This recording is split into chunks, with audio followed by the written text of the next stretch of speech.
इस वक्त इलेक्शन से भी एक बड़ा मसला है बलूचिस्तान का, जबरी गुमशुदगियों का। उसके ऊपर इस्लामाबाद में लोग भी आकर बैठे हुए हैं, तो उस पर कोई बात नहीं हो रही कि रियासत उस पर क्या सोच रही है। सोलंकी साहब से मैं ये सवाल है कि उस पर रियासत क्या सोच रही है, और हामिद मीर साहब से और खटक साहब से भी तज्जिया चाहूँगा कि रियासत से वो मुतमईन है, उसके इक़दामात से मुतमईन है या नहीं। हाँ जी, देखिए, जो लोग बलूचिस्तान से आए हैं, पहली तो बात यह है कि जब वो इस्लामाबाद पहुंचे, औरतें और बच्चे, वहाँ उनके साथ बहुत बुरा सलूक हुआ।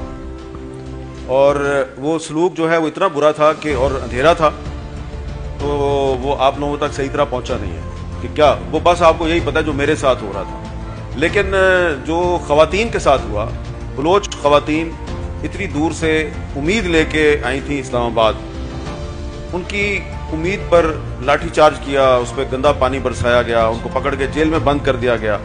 फिर जब हाई कोर्ट ने कहा इनको छोड़ दें, तो हाई कोर्ट में कहा अच्छा जी छोड़ दिया, लेकिन नहीं छोड़ा। फिर आपने उनको डिपोर्ट करने की कोशिश की। आप डिपोर्ट किसको करते हैं? इलीगल इमिग्रेंट्स को।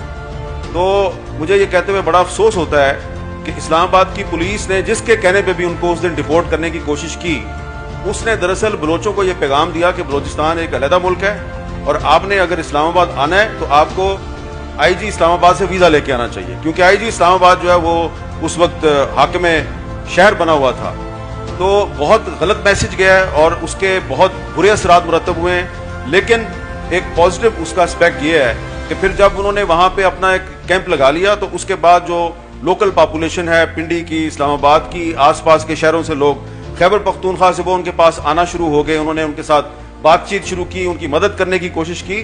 तो उससे उनको एक मैसेज ये मिला कि जो स्टेट के कुछ इदारे हैं वो तो हमसे नफरत करते हैं, वो तो हमें पाकिस्तानी नहीं समझते, लेकिन जो आम पाकिस्तानी है, जो पंजाब में रहता है, जो खैबर पख्तूनख्वा में रहता है या फेडरल कैपिटल में रहता है, वो हमें अपना भाई और हमें अपनी बहन समझता है।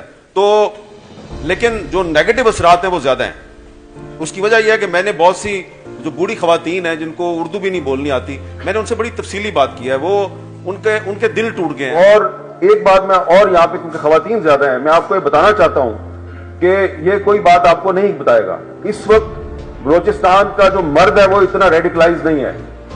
उसका कोई ना कोई इंटरेस्ट है, इकोनॉमिक इंटरेस्ट है, कोई सरकारी नौकर है, कोई बिजनेस करता है, वो कंप्रोमाइज कर लेते हैं। बलूचिस्तान की जो औरत है वो बहुत रेडिकलाइज हो गई है, उसके अंदर इतनी नफरत डेवलप हो गई है कि उस नफरत को अब कूल डाउन करने में कम से कम 10 साल चाहिए। जुबान पे नहीं लाएंगे वो, लेकिन वो बहुत नफरत करते हैं।